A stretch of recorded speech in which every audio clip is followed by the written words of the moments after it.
भारत में ऐसा कोई घर नहीं होगा जिसके अंदर हल्दी का इस्तेमाल ना होता हो। हर रसोई के अंदर हल्दी है। हर दाल और सब्जी के अंदर हल्दी का इस्तेमाल होता है।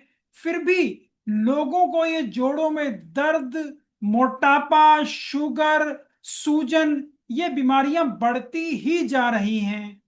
और अब साइंस भी प्रमाणित करता है कि हल्दी खाने के हमारे शरीर पर बहुत बेहतरीन फायदे होते हैं। और अगर ऐसा है तो भारत एक स्वस्थ देश क्यों नहीं है? यहां पर इतनी बीमारियां क्यों बढ़ती जा रही है? क्योंकि यहां तो हर घर में ही हल्दी है। तो कृपया इसे अंत तक जरूर देखिएगा कि जिससे आपको ये पता लगे कि आप जो ये हल्दी का इस्तेमाल कर रहे हैं इसको कैसे बेहतर तरीके से कर सकते हैं, जिससे न केवल आपका बल्कि आपके पूरे परिवार का स्वास्थ्य और अच्छा और बेहतर हो जाएगा। नमस्कार, मेरा नाम डॉक्टर इंद्र मोहन खंडेलवाल है और स्वास्थ्यंश का उद्देश्य है कैसे हम कामकाजी लोगों की मदद कर उन्हें और स्वस्थ और बेहतर कर सकते हैं, जिससे वो एक मोटापा रहित स्वस्थ जीवन जी पाए, बिना दवाइयों के, बिना बीमारियों के, जैसा कि ज्यादातर लोग स्वास्थ्य कम्युनिटी में कर भी पा रहे हैं स्वास्थ्य संतुलन सिस्टम को अपना कर। तो चलिए अब चलते हैं अपनी आज की लर्निंग की ओर। मैं आपको हर घर में एक कॉमन सा सीन बताता हूं। सुबह आप जो खाना खा रहे हैं उसके अंदर पोहा खा रहे हैं, कोई अचार खा रहे हैं, कोई सब्जी खा रहे हैं, उसके अंदर हल्दी है। दोपहर को और जो रात को आप खाना खाते हैं उसके अंदर भी आप किसी ना किसी प्रकार की सब्जी, दाल या अचार का इस्तेमाल करते हैं, इसके अंदर भी आपकी हल्दी है। और मैं अपने जितने क्लाइंट से बात करता हूं वो कहते हैं डॉक्टर साहब हम तो हल्दी बहुत अच्छे तरीके से खाते हैं। और यही मैं उन्हें ये समझाता हूं कि हल्दी आप खा तो रहे हैं लेकिन आप उसे अच्छे से इस्तेमाल नहीं कर पा रहे हैं, जिसकी वजह से ही आपको ये समस्याएं हो रही हैं, जो कि जानकर सब भौचक्का रह जाते हैं। और जैसे ही वो अपने खाने पीने में हल्दी के बदलाव को लाते हैं उनका स्वास्थ्य जबरदस्त हो जाता है। और यहां पर जो असली कारण है वो ये है, आप जो ये हल्दी खा रहे हैं वो आपके शरीर में उचित मात्रा में पहुंच ही नहीं रही। जी हां। तो अब चलते हैं कि हल्दी के अंदर ऐसा क्या खास है जिसकी वजह से हल्दी को इतना महत्वपूर्ण बताया गया है और भारत में सालों से इस्तेमाल की जा रही है। हल्दी के अंदर जो एक इंपॉर्टेंट एक्टिव कंपाउंड है उसे हम कहते हैं कुरकुमिन, जो कि हल्दी के अंदर 3 से 8% तक हो सकता है। और यह डिपेंड करता है आपकी हल्दी किस प्रकार की है और कितने समय से रखी है। और ये जो कुरकुमिन होता है इसके हमारी आंत के अंदर एब्जॉर्प्शन अच्छी प्रकार से नहीं हो पाती, जिसकी वजह से ये हमारे शरीर को मिलता ही नहीं है। इसका मतलब आप हल्दी खा तो रहे हैं लेकिन इसका जो एक्टिव कंपाउंड है कुरकुमिन वो आपकी आंत से आपके शरीर में अच्छी मात्रा में नहीं पहुंच पा रहा। और यहीं पर अगर ये कुछ मात्रा के अंदर आपके शरीर में पहुंचता भी है तो भी वहां से ये जल्दी से आपके शरीर से निकल जाता है। इसलिए आप जो ये सब्जी और दालों में हल्दी खा रहे हैं ये आपके शरीर के अंदर थेरेपेटिक मात्रा के अंदर जो डोज पहुंचनी चाहिए उतनी डोज कुरकुमिन की नहीं पहुंच पाती। जिस भी माध्यम से आप हमें देख पा रहे हैं तो कृपया हमें कनेक्ट करना, सब्सक्राइब करना, फॉलो करना ना भूलें और इस प्रकार की हेल्थ वीडियोस को अपने दोस्तों और परिवार वालों को भी जरूर शेयर करें, जिससे कि वो भी जल्द स्वस्थ और बेहतर हो जाएं। तो हम समझते हैं 5 ऐसे बड़े कारण और गलतियां जिनकी वजह से ये हल्दी के फायदे हमें नहीं हो रहे हैं। जो सबसे पहला कारण है वो ये है कि हम बहुत कम मात्रा में हल्दी खा रहे हैं।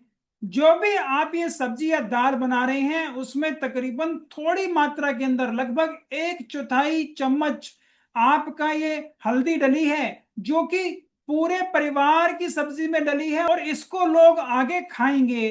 तो आपके पास पहले ही बहुत कम मात्रा के अंदर हल्दी पहुंची है, ये समझ लें।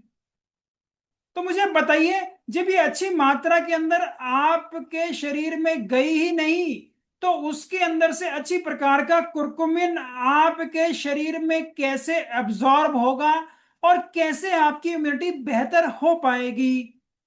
जो दूसरी बड़ी गलती लोग कर रहे हैं वो ये है कि हल्दी को वो बिना किसी गुड क्वालिटी फैट के ले रहे हैं। जैसा कि काफी लोग जिनका वजन ज्यादा है, उनको शुगर की समस्याएं हैं, तो वो हल्दी का पानी पीना शुरू कर देते हैं। या जो उनका दूध है वो दूध स्किम्ड मिल्क लेते हैं जिसके अंदर चर्बी ना के बराबर होती है, और उसके साथ वो हल्दी मिलाकर ले रहे हैं। या वो सूखी हल्दी का इस्तेमाल करते हैं अपनी किसी और चीजों के साथ।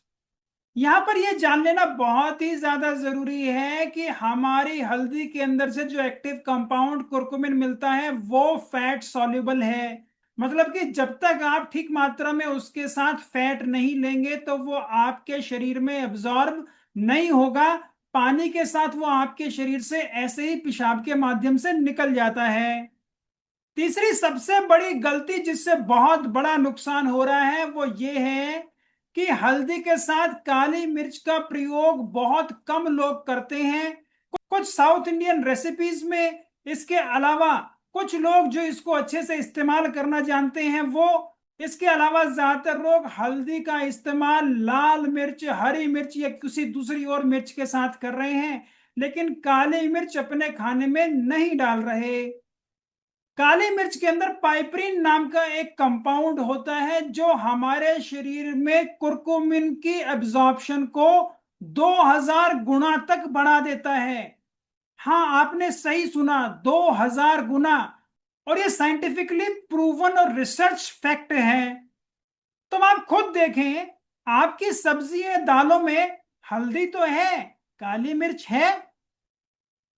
जो चौथा कारण है वो ये है कि हल्दी का जो इस्तेमाल हम अपनी सब्जियों और दालों में कर रहे हैं वो तरीका भी बहुत ही ज्यादा गड़बड़ है।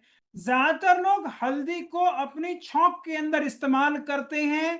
तो यहां पर हल्दी है और हम कहें किसी प्रकार का घी तेल भी है, लेकिन यहां पर जो सबसे बड़ी दिक्कत हो रही है वो ये है कि आप जो ये छौंक बना रहे हैं इसको काफी देर तक आप हाई हीट पे रखते हैं, जिसकी वजह से आपकी हल्दी का जो ये एक्टिव कंपाउंड है कुर्कुमिन वो ब्रेक डाउन हो जाता है और आपके शरीर को बहुत ही कम मात्रा के अंदर ये कुर्कुमिन मिलता है जो कि आपके स्वास्थ्य को अच्छा रखता है।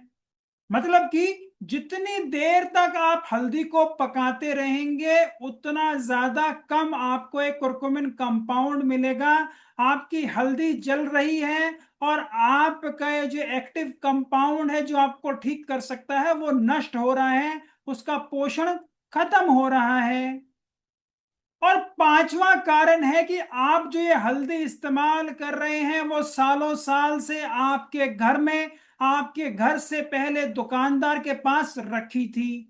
जी हाँ, जितनी पुरानी हल्दी आप इस्तेमाल करेंगे उतना कम उसके अंदर कुर्कुमिन कंपाउंड होगा।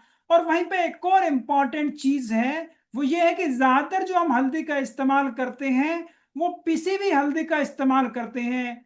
जब हम हल्दी को पीस लेते हैं और पाउडर बना लेते हैं और इसका काफी दिनों तक हम इसे रखे रखते हैं, उसकी वजह से भी जो इसका एक्टिव कंपाउंड है कुर्कुमिन वो काफी कम हो जाता है। वहीं पर काफी दिनों तक रखे रहने से और मौसम के बदलाव से और मॉइस्चर की वजह से भी उस हल्दी के अंदर बदलाव आता है।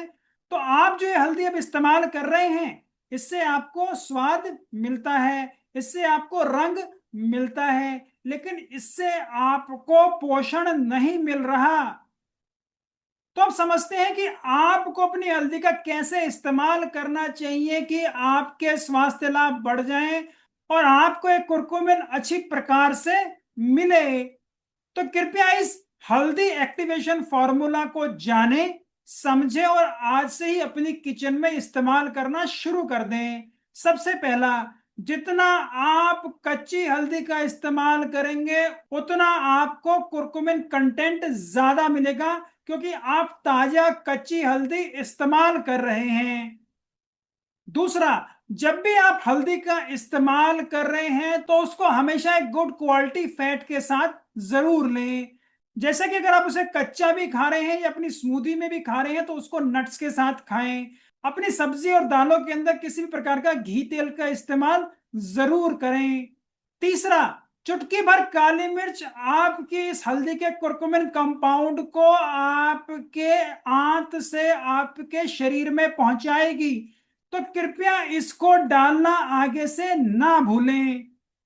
चौथा, जब भी आप अपनी सब्जी के अंदर और दाल के अंदर हल्दी का इस्तेमाल कर रहे हैं तो कृपया पहले ही छौंक लगाकर सब्जियां ना बनाएं। सब्जी अलग से बनाएं और इस हल्दी का छौंक या तो अलग से लगाएं या लास्ट में हल्दी डालें जब आपका टमाटर प्याज सब कुछ भुन गया है और इसमें आप कच्ची हल्दी डाल रहे हैं और इसको भी आप बहुत ज्यादा तापमान पर आप बहुत ज्यादा गर्म नहीं कर रहे और इसको तुरंत थोड़ी देर में आप अपनी दाल में या सब्जी में डाल देते हैं। और पांचवा, जब आप ये कच्ची हल्दी इस्तेमाल करते हैं तो इसकी मात्रा को भी ठीक रखना बहुत ही ज्यादा जरूरी है। जो कच्ची हल्दी आप खा रहे हैं उसके अंदर पानी की मात्रा थोड़ी ज्यादा होती है, इसलिए हमें उसकी क्वांटिटी को भी बढ़ाना पड़ेगा। तकरीबन 5 से 7 ग्राम कच्ची हल्दी जो तकरीबन 1 इंच तक की होगी, उसे अगर आप दिन में 2 बार खाते हैं तो आपकी सेहत के लिए बहुत ही बढ़िया है, जिससे कि अच्छी मात्रा के अंदर फ्रेश कुकुरमिन आपके शरीर को मिले। और वहीं पर काफी लोग जो हल्दी वाला दूध या हल्दी वाला पानी पी रहे हैं, कृपया आप भी थोड़ा सा इसके अंदर घी, किसी प्रकार का तेल और चुटकी भर काली मिर्च डालना कृपया ना भूलें। और आप खुद देखें कैसे 3 हफ्ते में ही आपके शरीर के अंदर अभी जबरदस्त बदलाव आते हैं और आपको इसके फायदे मिलने लग जाएंगे, जिससे कि जल्द ही आपके शरीर में सूजन घटेगी, मोटापा भी कम होगा, आपकी इम्यूनिटी बढ़िया होगी, आपका शुगर अच्छे से कंट्रोल होगा और जोड़ों का दर्द भी छूमंतर होने वाला है। तो मैं उम्मीद करता हूं आपने ये जान लिया होगा, हल्दी हमारी रसोई में हजारों सालों से है, लेकिन आजकल हम अपनी हल्दी का अच्छे से इस्तेमाल नहीं कर पा रहे हैं। वो सिर्फ हमें रंग दे रही है, स्वाद दे रही है, लेकिन उसके जो हीलिंग प्रॉपर्टीज हैं, वो मेडिसिनल प्रॉपर्टीज हैं, वो हमें नहीं मिल पा रही हैं। इनको आपने अच्छे से समझ लिया होगा। तो इसलिए समझें, हल्दी सिर्फ एक मसाला नहीं है, इसको अच्छे तरीके से और सही तरीके से आपने इस्तेमाल किया तो ये आपके जीवन की दिशा और दशा दोनों को बदल सकता है और आपके स्वास्थ्य को बहुत ही बढ़िया कर सकता है, दवाओं से दूर ले जा सकता है। तो अगर आप भी एक पिल फ्री हेल्दी लाइफ जीना चाहते हैं, अपनी इम्यूनिटी को बढ़ाना चाहते हैं, बीमारियों से दूर जाना चाहते हैं, तो कृपया अपनी रसोई में ये बदलाव आज ही जरूर करें और कमेंट बॉक्स में टाइप करें MHF, मतलब मैजिकल हल्दी फॉर्मूला। और कृपया इस वीडियो को अपने दोस्तों और परिवार वालों को जरूर शेयर करें, जिससे कि वो भी जल्द स्वस्थ और बेहतर हो जाएं और उनको भी इस मैजिक फॉर्मूला का पता लगे। जिस भी माध्यम से आप हमें देख सुन पा रहे हैं, तो कृपया हमें फॉलो करना, कनेक्ट करना, सब्सक्राइब करना भी ना भूलें। तो कृपया इस जानकारी को हर रसोई में पहुंचाने के लिए हमारी मदद करें। जल्दी मिलते हैं स्वास्थ्य की अगली वीडियो में। नमस्कार, धन्यवाद, खुश रहें, स्वस्थ रहें।